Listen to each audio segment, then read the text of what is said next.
اعوذ باللہ من الشیطان الرجیم، بسم اللہ الرحمن الرحیم۔ عابد کی ایک لڑکی سے دوستی ہو گئی جو جلد ہی محبت میں بدل گئی۔ عابد نے شادی کی شرط یہ رکھی کہ پہلے تم مسلمان بن جاؤ پھر شادی کروں گا۔ اس لڑکی کو اپنے مذہب سے کچھ خاص لگاؤ نہ تھا، اس لیے وہ تیار ہو گئی۔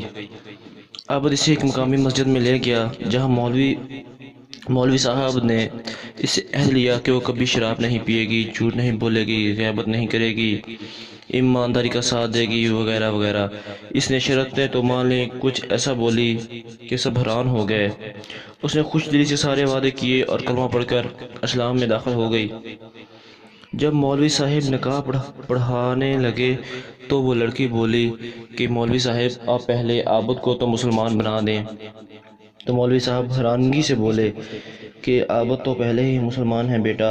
وہ بولی مولوی صاحب وہ تمام کام جن سے آپ نے مجھے روکا ہے، وہ تمام کام شراب پینا، جھوٹ بولنا، غیبت کرنا، ایمانداری نہ کرنا، دوسروں کا ساتھ نہ دینا، غریبوں کی مدد نہ کرنا، یہ سارے کام عابد کرتا ہے۔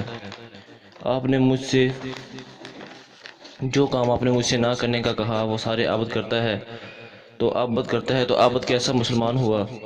تو میرے پیارے دوستو، یہ سوال ہم سب سے ہے کہ اگر ہم ان میں سے کون کون سے کام کرتے ہیں اور ہم کیسے مسلمان ہیں؟ تو پلیز دوستو اپنے آپ کو بدلو، خود کو ایک سچا اچھا مسلمان بنانے کی کوشش کرو تاکہ دوسروں کو بھی ہمارے مذہب پر ناز ہو، ہم پر ناز ہو۔ یہ نہ ہو کہ جیسے ہم لوگوں کی رسوائی ہوئی ہے، سب لوگ مسلمانوں کو برا سمجھتے ہیں۔ تو پلیز دوستو ایسا نہ کرو، آپ لوگ خود کو اچھا کرو پلیز۔ اپنے مذہب کی انسلٹ مت کرواؤ، ہمارا مذہب بہت اچھا ہے ماشاءاللہ، اس کی انسلٹ مت کرواؤ دوستو۔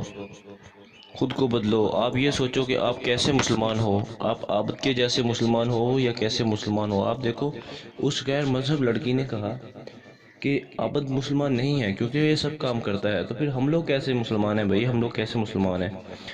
ٹھیک ہے، اچھا تو دوستو اگر آپ کو یہ میری ویڈیو اچھی لگی ہے تو پلیز ویڈیو کو لائک، شیئر اینڈ چینل کو سبسکرائب ضرور کریے گا۔ تھینکس فار واچنگ، اللہ حافظ۔